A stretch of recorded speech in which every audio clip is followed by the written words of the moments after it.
10 seconds remaining. 5 seconds remaining. Reserve time.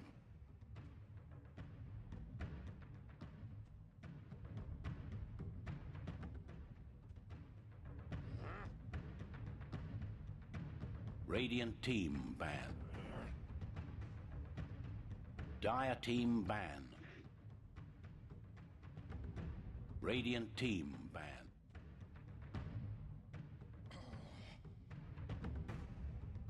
Dire team ban.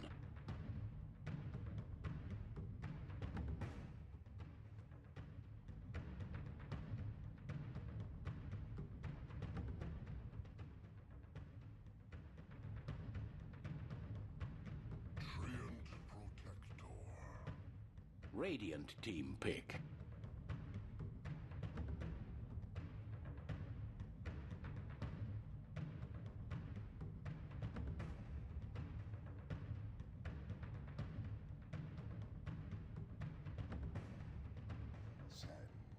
Mirana.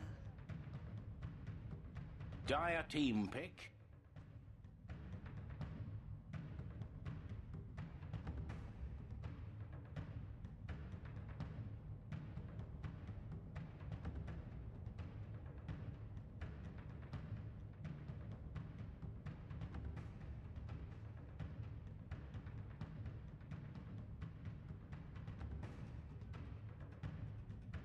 Ten seconds remaining. 5 seconds remaining.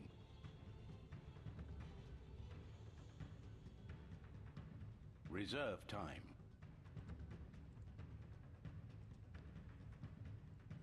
Hello everybody and welcome back to the TI4 qualifiers for the US division, excuse me, the American division. I'm sorry, I don't actually mean to do that. I promise I don't.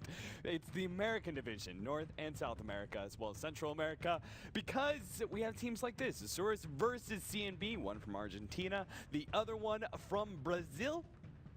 Let's get into it, guys, shall we? The draft is already underway. I can welcome in my co-caster, Mr. Hippie's going to be joining me for tonight's match.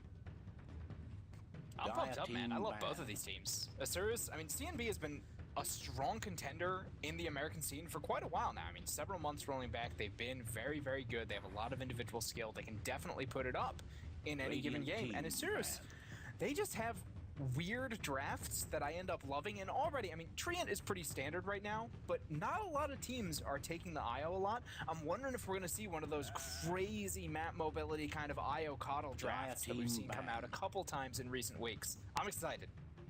Yeah, it's definitely going to be an interesting game to say the least. I have to say, going back, CNB, it's basically like, at least whenever I think about it, back in the day when I played, it was pain.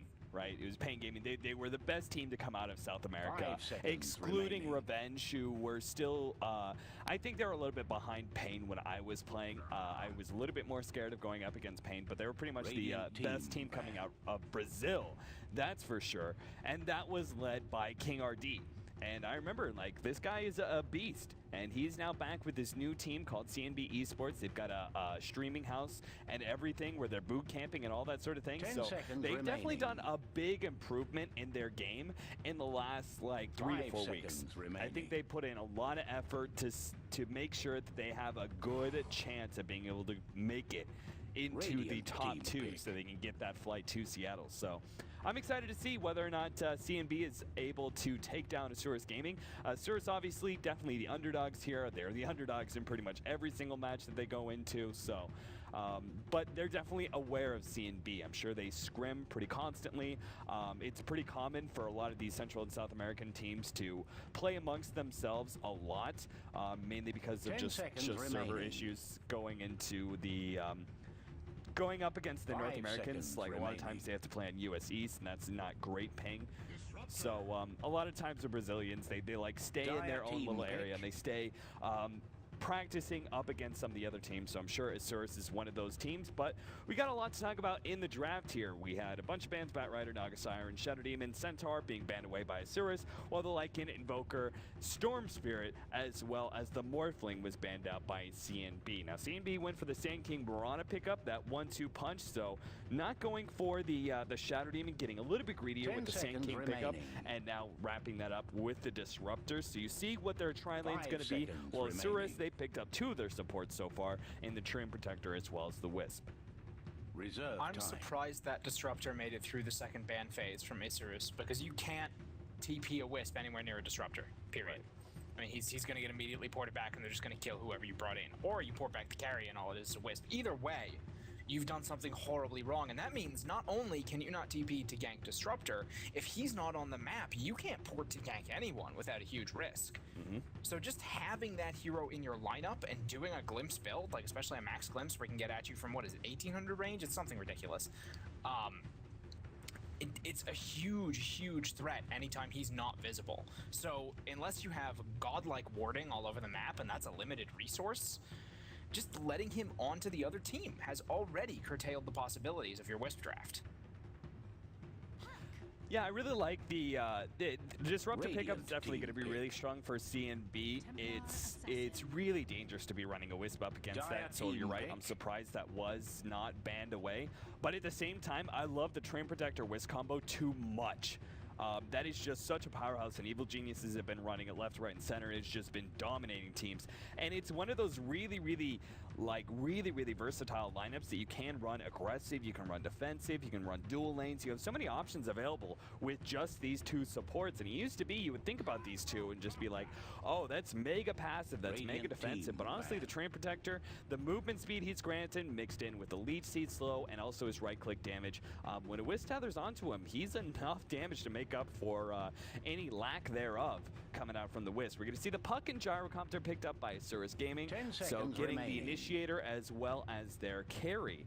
Picking up the Gyrocopter, I'm a little bit surprised. We haven't seen much Gyrocopter at all, but he is going to be a natural BKB hero that is going to be essential up against the Sand King and Disruptor, as well as Rocket Barrage will quickly burn through Templar Assassin's Refraction. Yeah, I wouldn't be surprised if the Gyro goes mid against the TA or tries to find his way to wherever the TA is. We already saw DDX earlier today take that puck into the off lane, and well, I didn't think he had a stellar performance. He showed that he can certainly lane it just fine and come out of the lane okay. So it would not shock me. Obviously, it's very dangerous to pick a puck when there is another pick available, and there's a TA on the board, because TA really does crush puck unless you have a very strong puck player against a weak TA player, or you have ganks coming in. So maybe that was a bit of a bait, you know, to bait out the TA and put the Gyro up against them. I'm not sure till I see the laning, but it would be a tricky little thing, and I think Isurus is known a little bit for doing that kind of tricky stuff in their drafts, or so our article by Gorgon led me to believe. That's right, I read up. So if they don't do it, you're basically flaming Gorgon. Yes.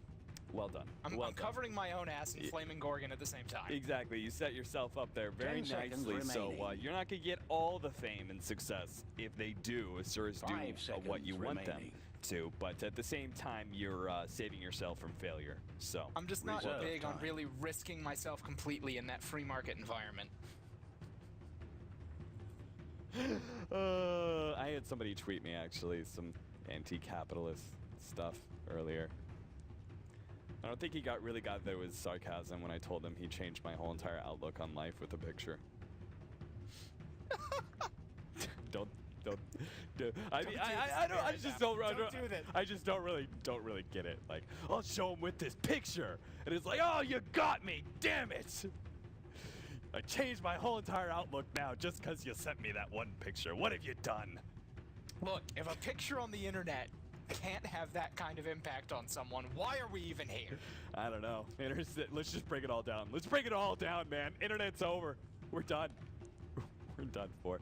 I think the Ember Spirit ban was really good, by the way. I want to put that out there real quick. Yes, because dealing with a puck and a treant, it's very hard to spread yourselves out quite as much. Dealing with the fact that the Wisp can drop either of those heroes in to hold someone down for the Ember Spirit, and also, you know, dealing with Gyrocopter. Already there, you're going to have a lot of damage hitting both of those combos. And because the Gyro could be going mid, as we're thinking about, and I think CNB realized that as well, that the Gyro is probably going to be attempted to lane against the TA.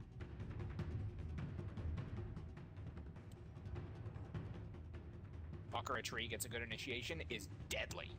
And he can very safely go with the Wisp anyway, because if he gets TP'd in by the Wisp, even to a Disruptor situation, all he has to do is leave a Remnant behind, and then leave one Remnant there when he gets there, and then no matter who you glimpse away, he can either teleport out and be fine, or teleport back in if you glimpse him away. So I think for a million reasons that Ember Spirit ban was completely necessary. Yeah, I agree. It's Ember Spirit is here that seriously dropped off since 6.81, but he's definitely still viable. Many teams still banning him out in that first phase. In fact, some of the Chinese teams still take him out. So I think you're right. That would have been actually really great pickup here for Isurus. We're going to see the Clockwork, though, go the way of CNB. So they ban away the Darkseer, taking away one of those offlaners, but the Clockwork is still going to be able to slip through. And that's going to be a lot of single target pickoff. Like you see how much single target they have. They have the Glimpse, they have the Mirana Arrow, they have Templar Assassin with Meld, and they have Clockwork with that Hookshot Cogs combo. Like, that is all single target focus there. So they have a very, very good shot at being able to pick off one hero, despite the fact that they're dealing with living armor. We're going to have another problem, though. Isurus, they just pick up the Lifestealer, which I feel is going to be a really strong, aggressive hero that Rage is going to defeat so much of what CNB do. Like, if they're able to catch him out with the Static Storm and he can't Rage, sure, you got the Lifestealer. But all these other situations, Rage is going to be able to protect him from so much. And if he has any other issues, with, say, like the physical damage coming out from the Templar Assassin, that's going to be mitigated by the fact you have that living armor. To an extent, yeah. I mean, TA can chew through it, especially with one other hero helping her. She can chew through that living armor pretty quickly, and she can push a lot of damage through it. I think the minus armor from TA could be problematic for him, especially if you force the Treant to burn the armor somewhere else early in the game when it has a longer cooldown. I certainly think it's a good pickup. I think he is going to have a couple of issues to overcome.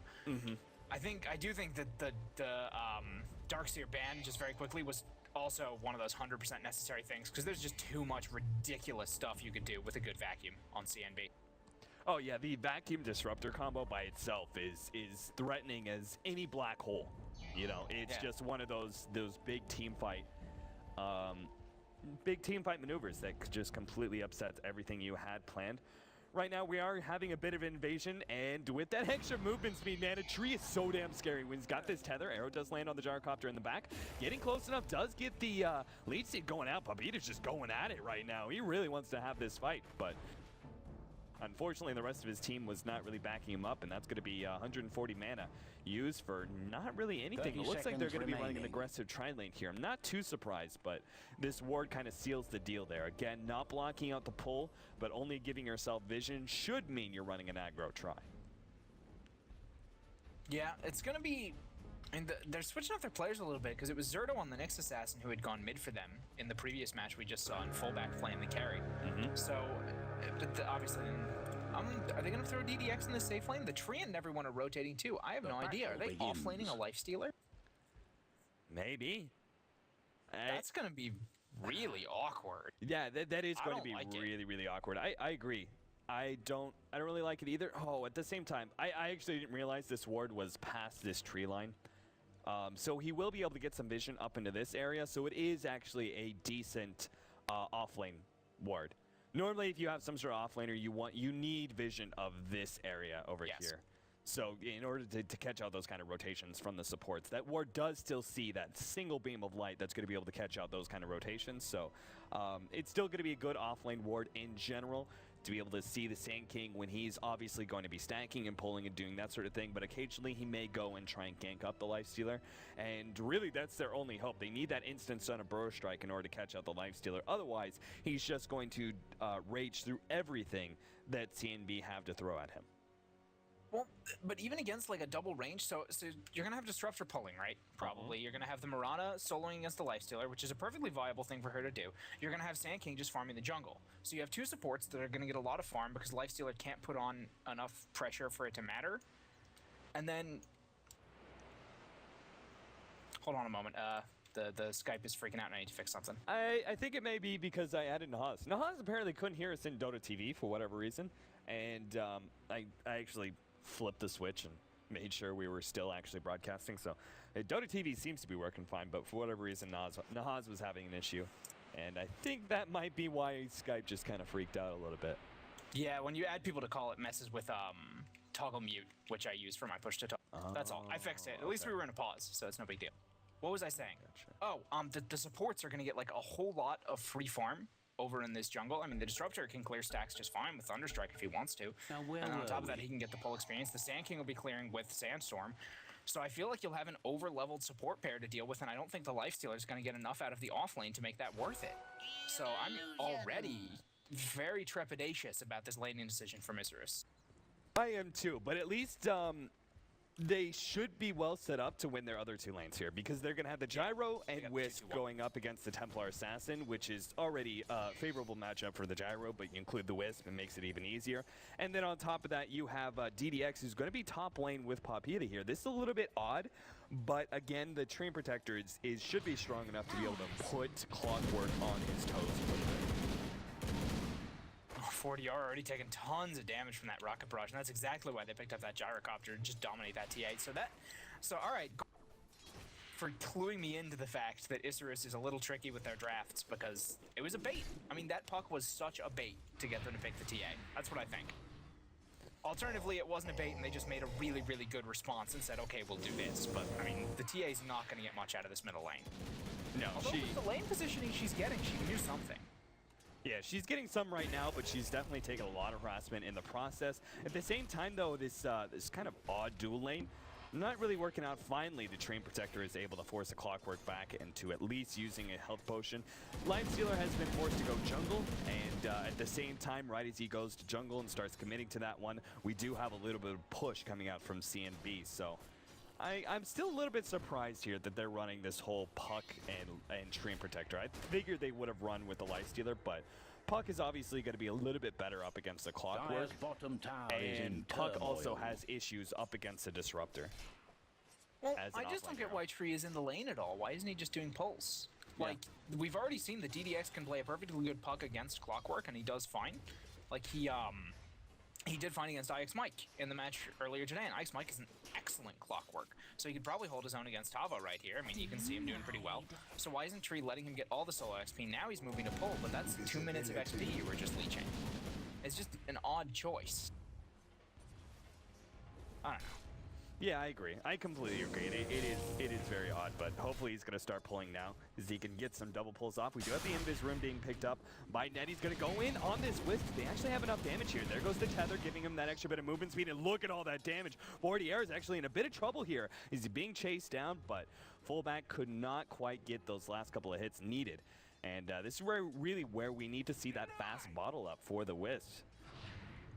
I'm surprised he didn't go for that build. Just 40R's out of regen, man. All he's got is this one shared tango that he just got handed. That's devastating this early. On its way further down.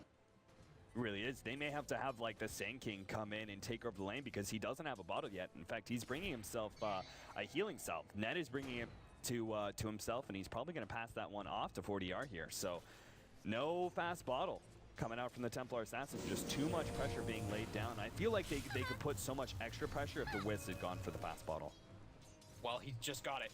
Yeah. So there we go. I mean, that's still a 3-minute bottle. He's got his bottle before TA does. Yeah. That's a pretty big deal. Now she's just going to get forced out of this lane so hard. Yeah, they need reveal now. She's level 4. You need to get some reveal.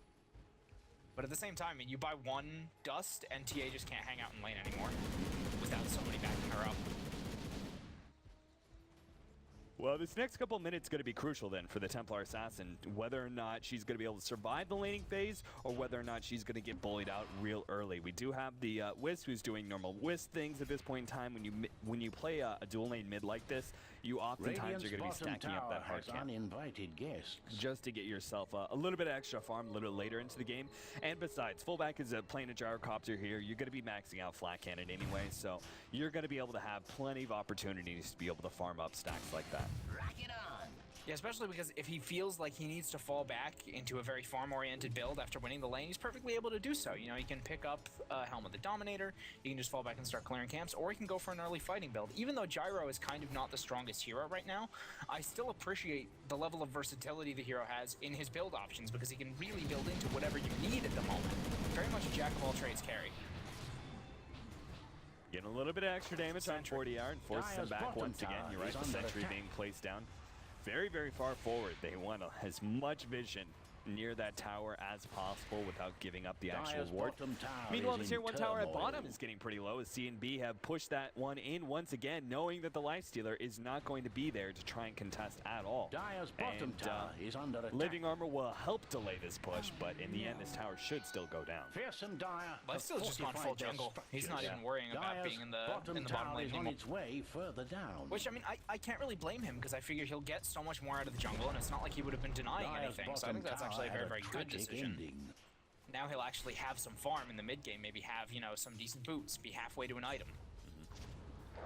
FaZe Boots is now up for the Clockwork. He's got level 6. This is about the time where you see a Clockwork normally go hunting. He did go for a very middle of the road build here with a 2-1-2.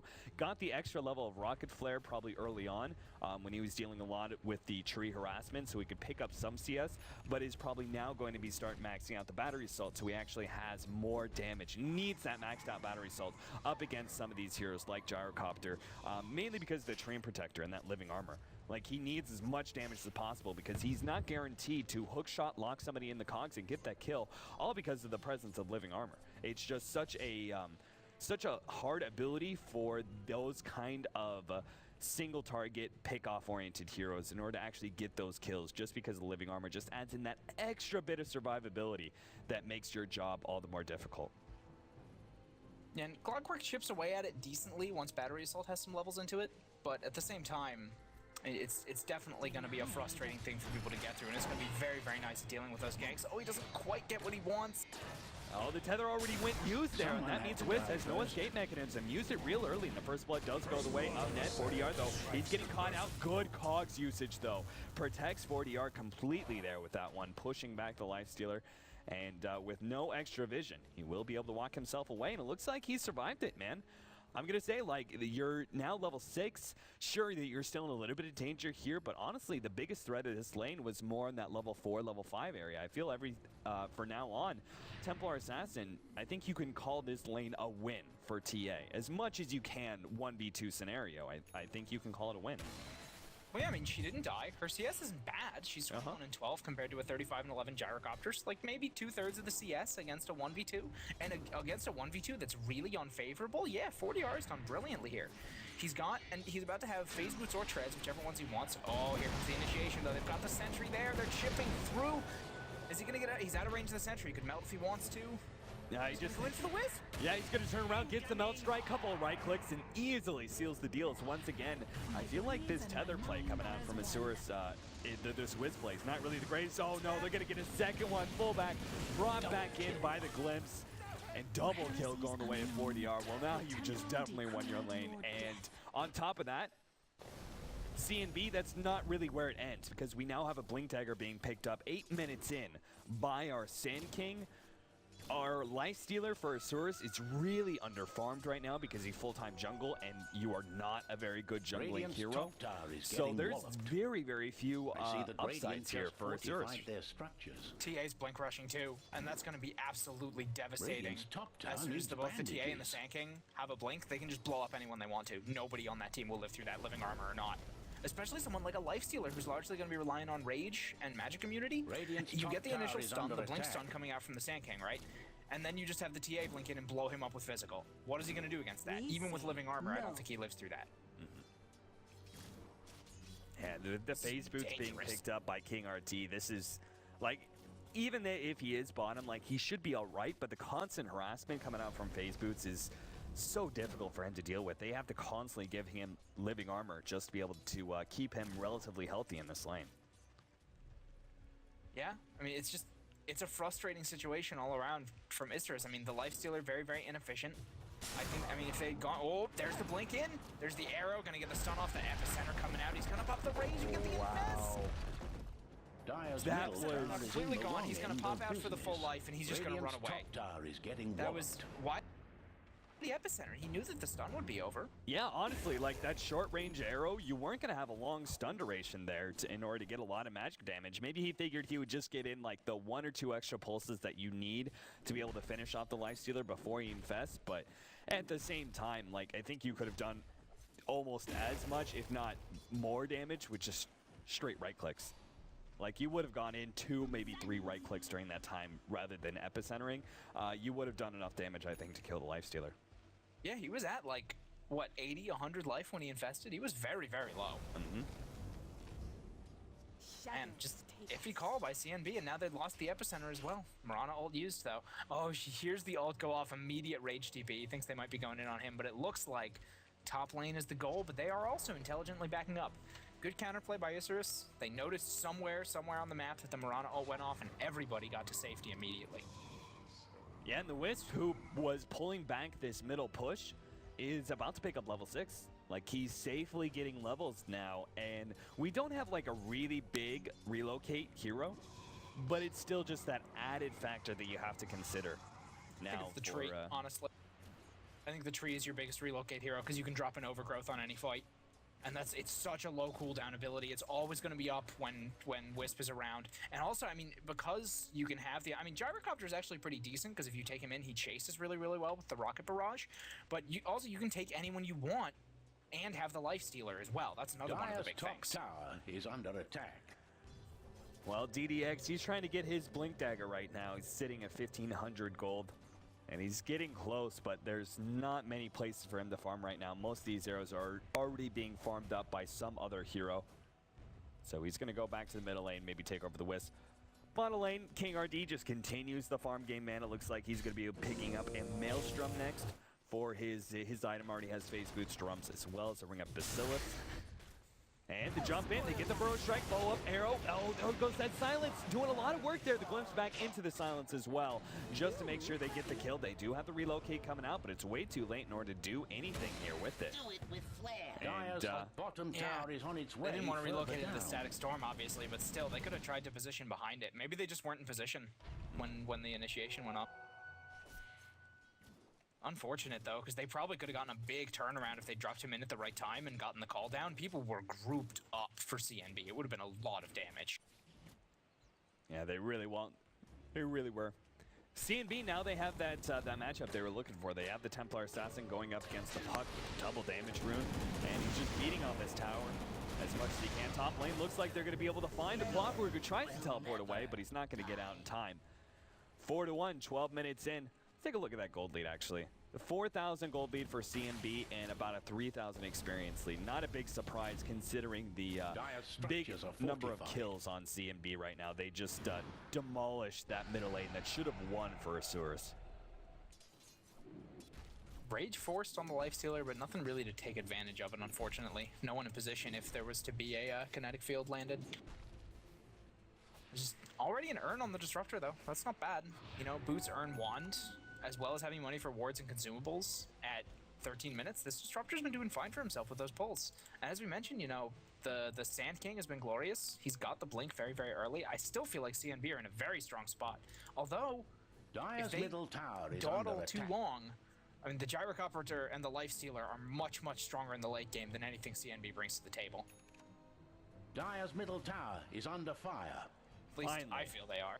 Yeah, I know, I agree. Finally, Blink Dagger's up, though, for the Puck. It's a sad thing. When you're like, one of your cores gets a Blink Dagger slower than the support on the other team. Like, Sand King, it's why he's being picked up so often right now, is because farm up that Blink Dagger so quickly. And Ned, they're not even, like, really trying to use this Blink Dagger too offensively here. Feels like they're pretty insured in just being able to sit back and farm a little while. Even though I don't give them a big late game advantage, they certainly do have Radiant's a very, bottom very tower strong is mid-game under oriented attack. team. Both their supports are Yes. pretty greedy. Yes. Well, I think one of the nice things about Sand King, though, is that as long as you get a couple of early Radiant's levels in the bottom tower jungle, has if a you feel like nasty you need to situation. make ganks happen in the early game, you can, as long as you have level 2 or 3 and you're stunned. But if they're playing like a passive support lineup, you have free reign to just Radiant's jungle like bottom crazy tower and get a is ton of under gold. attack. Dyer's And middle that's tower exactly the is under situation they ran fire. into right here. Oh no. He's going to get caught inside the silence. Zerto will be going down here, quickly cleaned up. Meanwhile, in the middle lane, we had their relocate going off. They were able to catch out DDX here, but they're in kind of a bad position. Gyrocopter Ultimate's going to go out. Will be able to catch out the Clockwork, who's still sitting in biz. Now the counter ward will reveal him. And he's surrounded on all sides, meaning he will go down. And they bring the Gyrocopter right back down to this top lane. So he's going to get a good amount of farm there, being a part of a couple of kills. bandages. Also going to be able to push down this tower. That's the beauty of being able to have a Wisp on your team, Radiant's is top being a tower part is of under these attack. early team fights, these early dives, Radiant's without top losing a tower beat is when it comes to gone. farming. Dire's middle tower is in the Yeah, wrong map end mobility, of man. I mean, it's the same reason I think Coddle should make a resurgence at some point with that recall. Map mobility is one of the strongest things in all of Dota. It's why boots of travel are the strongest boots. You just don't see them picked up quite as much because it's a cost issue. Ooh, double silence from the puck. He doesn't have a dream coil though. Yeah, he's just not going to be able to output that damage now. Small turnaround there. DDX forced back a little bit. And they're not really going. Like, again, I keep waiting to see for them to go for the next bombs, but it's just not happening right now. Lifestealer is not infesting inside of the puck. They're not going around using that blink dagger in order to get those kind of insured kills, because again, it's the issue with the puck at this point in time, where if you're not massively ahead, even if you're behind by just a little bit, puck can no longer really get those solo kills anymore. You need that extra bit of damage coming out from the infest and the right clicks of a Lifestealer if you have any hope of being able to get some of these kills. Yeah, on top of that, I feel like Treant could be a little more liberal. Overgrowths? It's not like it's a long cooldown, it's 70 Dire's seconds. top tower It's, isn't well you know, at the 3 second moment. AoE disable. There's sometimes you have these big AoE ultimates, you're like, man, I can't use this unless I'm gonna catch like 3 people. It's tree ultimate, who cares? Use it on 1 person. It's gonna be effective either way, you know? I feel like they could secure themselves a couple of extra kills, maybe swing a couple of these fights in a different Dire's direction top if the tower Treant was is there and not ready to on top of overgrowth, but he just never things. seems to be there. He always seems to just be throwing around armor. Uh-oh. Zerto, he's just relocate. going to teleport. Oh, no, he's canceling this one because he has a relocate coming in. As long as he stays alive here, Infest just in time pops out and toward to kill the Templar Assassin. The arrow did land coming out from King RD. That was a really ballsy play, though, from the Templar Assassin. Trying to get a solo kill behind enemy lines with relocate up. Like, I don't think you can get much ballsier than that. Dire's No, top I'd tower agree with is you right not there. on And top of you know, things.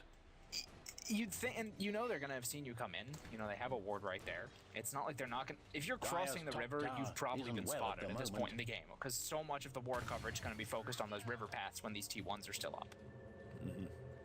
And unfortunately, what's rather lacking right now, I can't believe the amount of tower damage they put out. Hold up, Burrow Strike. Not enough for them to be able to force any sort of fight there, Dire's but top they tower put out isn't so well much at the tower moment. damage and yet have not claimed hardly any towers.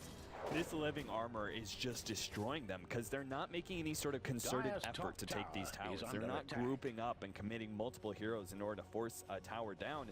And so when you go for these slower pushes, living armor just destroys you. Dire's bottom tower is in turmoil. Yeah, I mean anyone that has to kind of chip it away with physical damage that isn't able to just do it in one go, absolutely. I mean Treant really punishes slow siege as compared to just like hard sort of push sorts of things, and punishes people who are doing it almost alone too.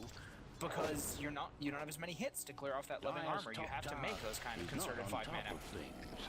Looks like King RD, he has a leap available, so he's gonna be fine. The relocate's coming in. They're not gonna get a stun though. Oh man. Dire's top Just barely tower gets out. is It's under a big attack. issue for them, though, the lack of disables that they top have right tower now. is Like, done they've got for. overgrowth, they've got dream coil. When it comes to, like, stuns that actually stop any sort of these teleports away, that's all they got, man. It's Yeah, gonna be a big issue for them. I like Gyro Wisp. Wow, Gyro Wisp. I said that earlier in the game. I think it's a perfectly good chasing sort of thing with the tether. It's easy to get him in places and get him on top for proper positioning.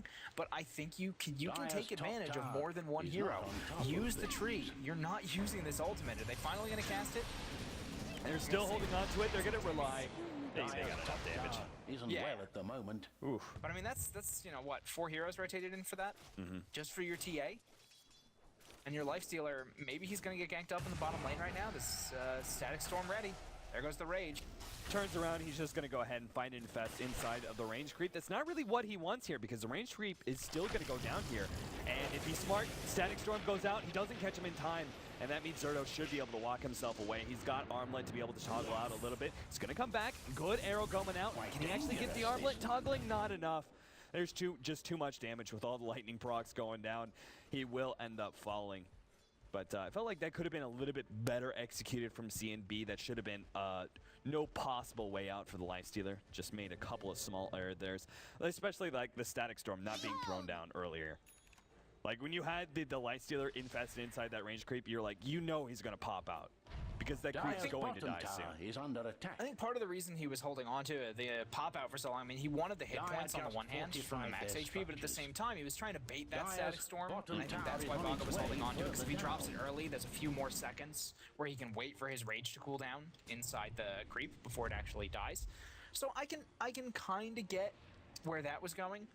Also, if he dropped the static storm, was applying damage to the creeps, would the creeps not have, I think they might, if you had thrown a spell at them, toggle their aggro to you. I'm not totally sure. I don't quite remember how spells and creep aggro work. But I think there's the possibility that some... Yeah, you'd probably be okay. You're right. Either way, they're going to find Invis. They got the kill. Ooh. Invis for the Templar Assassin. Blink is ready. Yeah, they're making their way over here, but I'm not so confident here. They go on the here comes the relocate. They're going to try and get it out. No, actually, oh, that was a miscommunication there. Now, well, Whis is going to get taken down here. Heavy armor helping him out, staying alive, but finally he does get bursted down. Fullback, he popped his BKB, not relying on his Whis like he should have, I felt.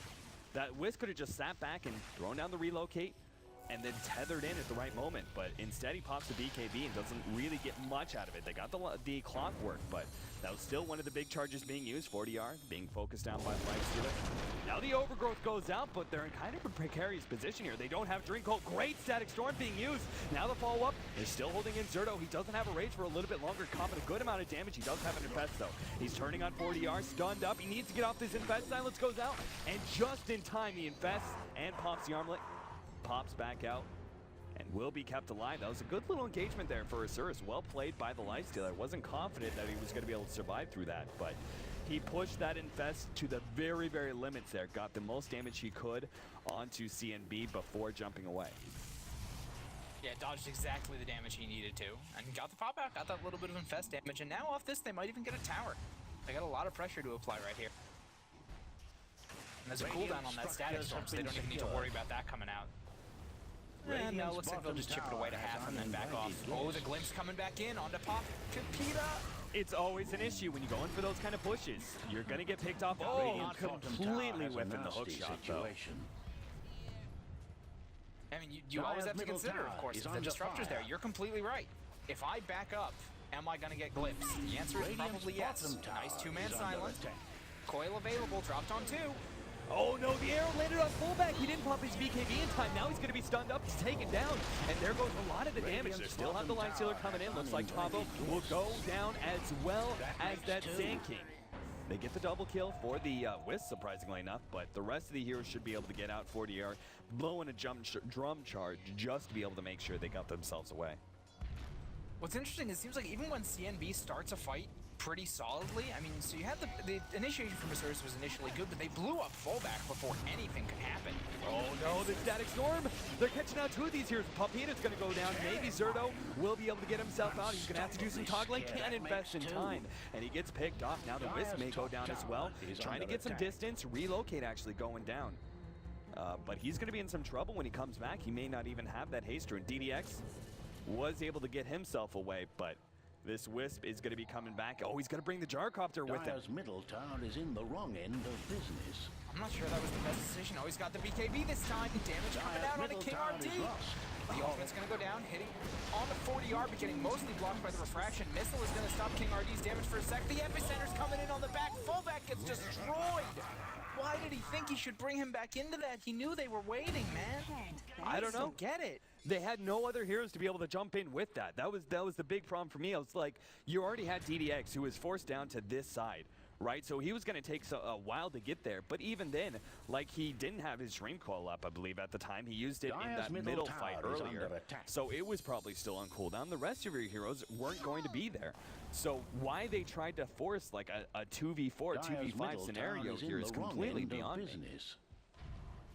Oh, now they're going to lose a second tower for it. They were already down 1. They lost their Gyrocopter again. Their Gyro really has to be their carry for now because Lifestealer's not particularly well farmed. He's been behind a little bit all game. So, Lifestealer again in trouble. Oh god, King RD is trapped inside, but the Infest goes down. Zerto Raging up, now we have the relocate coming in. Maybe another BKB usage could kill some of these heroes. Disruptor goes down. On the backside, Sand King goes down as well. Before 40R, man, he's putting out so much right-click damage. The Wish just falters under all of that. Arrows comes in, lands up on Zerto. That's perfect. Mjolnir's going to be able to finish off the lifestealer. Now Papita, he's fighting up against King RD, but there's just too much damage coming out from this guy. Leech Seed heals him up a little bit, and King RD is going to be forced back by this missile. Pops the Moonlight Shadow just in case. And the rest of CNB will be able to get themselves away. So not a bad engagement, honestly, considering the relocate in the middle of all of CNB's heroes. Well, you know what happened right there? The BKB wasn't off cooldown for fallback. A certain gyrocopter got glimpsed back before he could ever drop his ultimate. Yeah.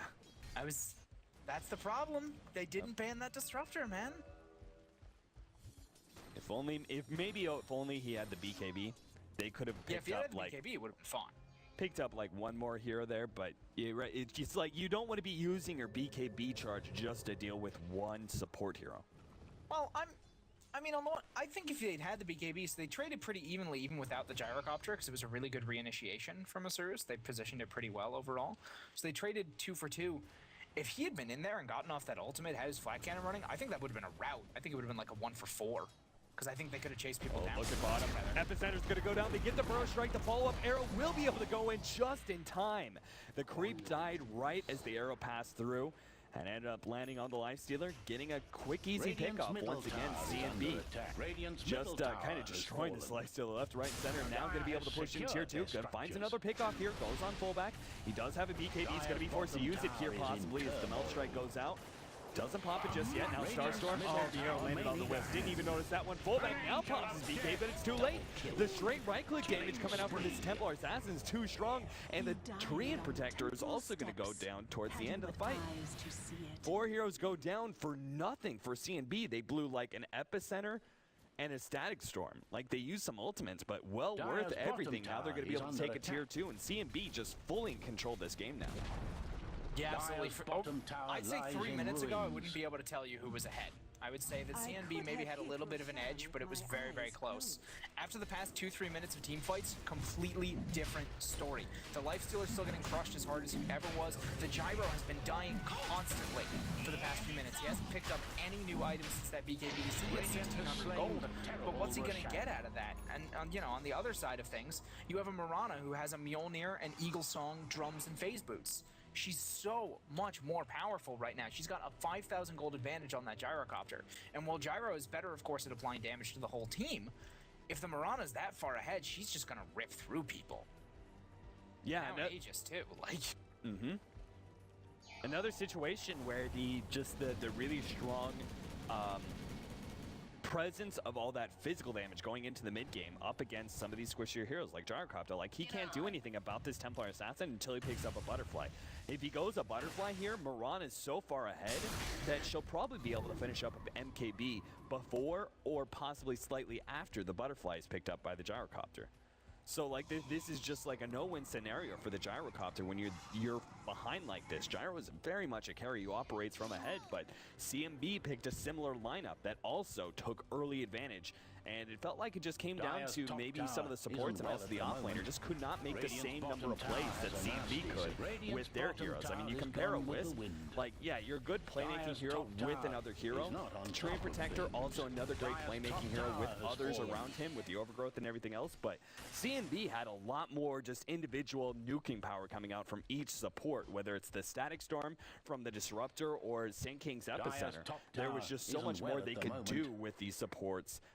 Going into this early game, and it showed, man. They just got their team a huge advantage, almost 10K within a very, very small period of time.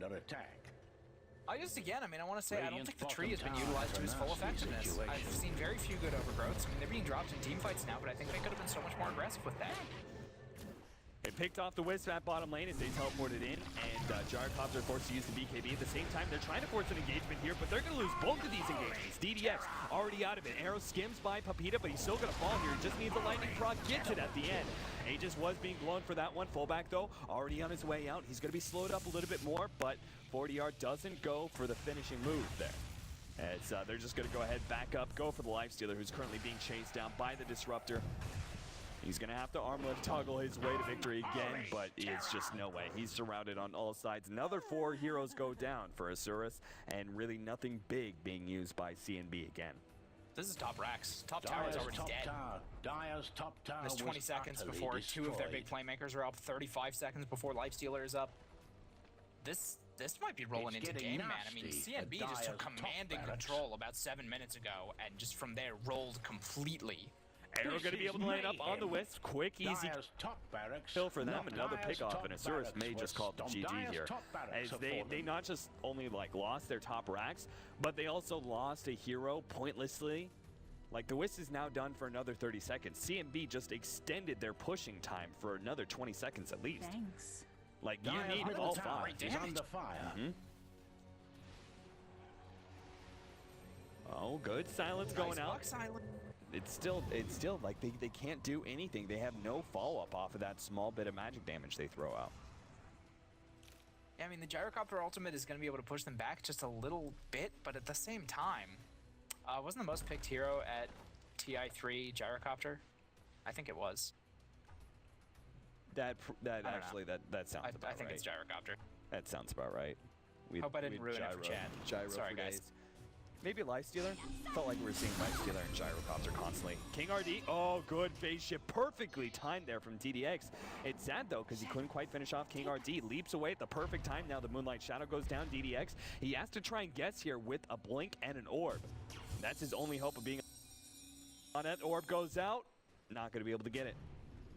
Good attempt there from DDX, but another situation where CNB walk away unscathed, and DDX, he really could have used that kill gold too, because he's working on his Scythe of Ice. They need that extra bit of disable. They need that single target disable, because again, they just don't have very much right now. Whenever they seem to jump in, there's no opportunity for Gyrocopter to sit there and just flat cannon a bunch. Right? Because CNB either turns and focuses him down real quickly, or they back away. Quite dangerous, this like one. These relocate jumps and everything else, they're just never finding the pickoffs they need. Epicenter used at the top lane actually was able to pick off the Gyrocopter. Bottom tower is on its way. Looks like there might have been an attempted relocate out too, but they're getting flanked in. Double silence goes down. Ned already being held up. Now the Wiz comes back into play here. Faga does get a good static storm and might just be enough to be able to save Ned's life as he's holding those heroes in place. Ned trying to get away. Good force staff from the Clockwork, and now he's going to be able to get himself far enough away he can't blink. And all the meanwhile, 40R pushing in another tier 3 tower. Takes it down to about half health. Of course, he has to worry about the living armor, but still. They're putting so much pressure on middle and bottom. I don't see how this living armor is going to be able to actually heal it up back to full. Visage! Ah, that's right. Oh, duh. I completely forgot about him. Wow. Sure, it goes to show you what kind of stupid we casters are. Oh, sniped off by the Clockwork. Yeah, stunned in place for the last hit to be able to land. DDX will be able to get himself out. Gyrocopter's coming in, but living armor is no longer that effective against some of these pushes, man. It's tier 3 tower is going to be chipped down soon. And CNB not stopping for anything. Daedalus now being picked up by 40R. Butterfly was finished by the Mirana, as well as a Crystallis now being picked up. Point booster. Arrowhead's fall back. No, that's it. They're going to lose fullback here. There's nothing they can do to stop this one. Even, the Overgrowth comes in. The relocate back, it helps out. But Train Protector's going to lose his life in the process. And possibly even DDX buys himself some time to be able to blink away. Dire's bottom tower. And they use a lot there. Come back in with the relocate, when it's instantly gone. Gyrocopter still trying to finish off some heroes, but he can't quite do it. Straight right-click damage, too much. Even with the BKB, the physical damage is just wasting the Gyrocopter. Now, DDX falls. Zerto's going to be next in line, one by one. All the Suras go marching in, and they all fall. As CNB going to be able to take their second set of racks, that's going to be the game. Farewell to Dire's bottom barracks. That was just brutal, man. I mean, okay, so there was a point where the game was 16 and 10, right? And it felt really, really close. We just ended 32 and 11. That just happened. Yeah. I don't even know what to say. I mean, aside from, CNB took that one nice team fight in mid, where the Wisp brought the Gyrocopter back in.